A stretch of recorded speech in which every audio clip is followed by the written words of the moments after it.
Hi friends, എല്ലാവർക്കും നമ്മുടെ പാചകപ്പുരയിലേക്ക് സ്വാഗതം. ഇന്ന് ഞാനൊരു അടിപൊളി പുട്ടിൻ്റെ റെസിപ്പിയുമായാണ് വന്നിരിക്കുന്നത്. റേഷൻ കടയിൽ നിന്ന് ലഭിക്കുന്ന റോസരി കൊണ്ടുള്ള പഞ്ഞി പോലെ സോഫ്റ്റായ പുട്ട്. ഇതെങ്ങനെയാണ് തയ്യാറാക്കുന്നത് നോക്കാം. നാം തലേ ദിവസം ഈ റോസരി നന്നായി കഴുകി കുതിർക്കാനായിട്ട് വെക്കുക. ഇവിടെ കാണുന്നത് ഞാൻ തലേ ദിവസം കുതിർത്തെടുത്ത അരിയാണ്. ഈ കുതിർത്തെടുത്തതിനെ നാം ഒരു അരപ്പിലേക്ക് വെച്ച് വെള്ളം വാർക്കാൻ വെക്കുക. വെള്ളം വാർന്നതിന് ശേഷം ഇതിനെ കുറേശ്ശെയായിട്ട് നമുക്ക് മിക്സിയിലേക്ക് എടുക്കാം. മിക്സിയിലെ ജാറിലേക്കിട്ട് കുറേശ്ശെയായിട്ട് നമുക്കൊന്ന് അടിച്ചിട്ട് നോക്കാം. ആദ്യം ഒന്ന് അടിച്ച് നോക്കൂ, നമുക്ക് കാണാൻ പറ്റും. നോക്കി, നമുക്ക് കുറച്ചുകൂടെ അരയാനായിട്ടുണ്ട്. ചെറിയ തരിതരി പോലുണ്ട്. അതുകൊണ്ട് നമുക്ക് ഒന്നും കൂടെ അടിക്കാം. നന്നായിട്ട് ഒരു 3 മിനിറ്റ് ഒന്ന് അടിച്ച് നോക്കാം. അപ്പോൾ നോക്കൂ, ഞാൻ 3 മിനിറ്റ് മിക്സിയിലൊന്ന് അടിച്ചെടുത്തിട്ടുണ്ട്. അതിനെ നോക്കിക്കേ, നല്ല പഞ്ഞി പോലെ നല്ല സോഫ്റ്റ് ആയിട്ടുള്ള മാവാണ്. നിങ്ങൾക്ക് കാണാൻ പറ്റും.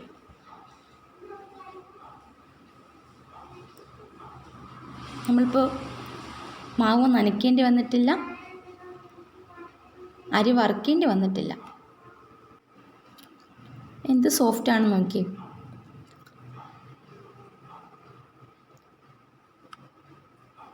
നല്ല സോഫ്റ്റ് ആയിട്ടുണ്ട്. ഇനി നമുക്കിതിന് ചിരട്ടപ്പുട്ടുണ്ടാക്കാം.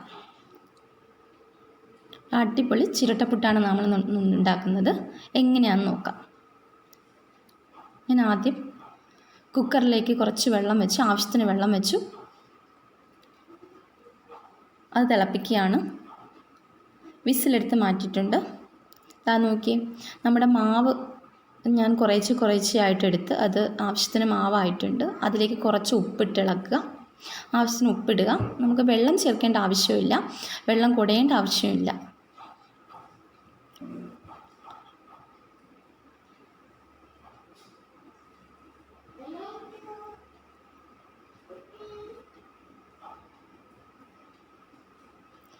തേങ്ങ ഇടാൻ ആവശ്യമുള്ളവർക്ക് താഴെ നമുക്ക് കുറച്ച് കൂടുതലായിട്ട് തേങ്ങ ഇട്ട് കൊടുക്കാം.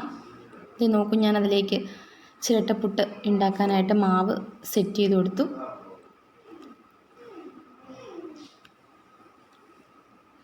അതിൻ്റെ മുകളിലേക്ക് ഞാൻ കുറച്ച് തേങ്ങയും കൂടെ ഇട്ട് കൊടുക്കുകയാണ്.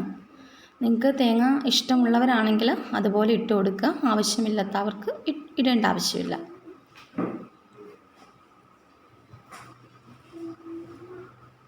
നിങ്ങൾ ഒരു പ്രാവശ്യമെങ്കിലും ഇങ്ങനെ ഒന്ന് ട്രൈ ചെയ്ത് നോക്കുക കേട്ടോ. പുട്ടിഷ്ടമില്ലാത്ത എല്ലാവർക്കും തീർച്ചയായിട്ടും ഈ പുട്ടിഷ്ടമാവും. നല്ല സോഫ്റ്റാണ്. നിങ്ങളൊരു പ്രാവശ്യം ട്രൈ ചെയ്ത് നോക്കുക. എന്നിട്ട് കമൻറ്റിലൂടെ നിങ്ങൾ ദയവായി ഇതൊന്ന് ചെയ്ത് നോക്കിയിട്ട് അഭിപ്രായം അറിയിക്കുക. അപ്പോൾ വെള്ളവും ജസ്റ്റ് ആവി വന്നിട്ടുണ്ട്, തിളച്ചിട്ടുണ്ട്. ഞാൻ ഇതിൻ്റെ മുകളിലേക്ക് വിസിൽ മാറ്റിയതിന് ശേഷം നമ്മുടെ ചിരട്ടപ്പുട്ട് വെക്കുകയാണ്.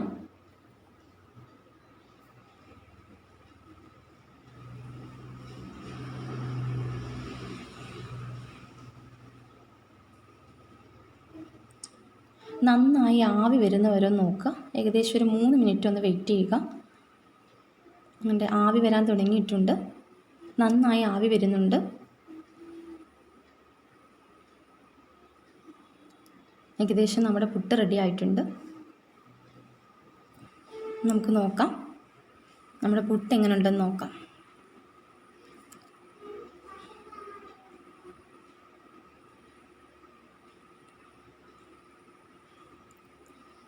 ഈ പാത്രത്തിലേക്കൊന്ന് വെക്കുകയാണ്. കണ്ടല്ലോ, നമ്മുടെ പുട്ട് അടിപൊളി പുട്ടായിട്ടുണ്ട്. നല്ല സോഫ്റ്റാണ്.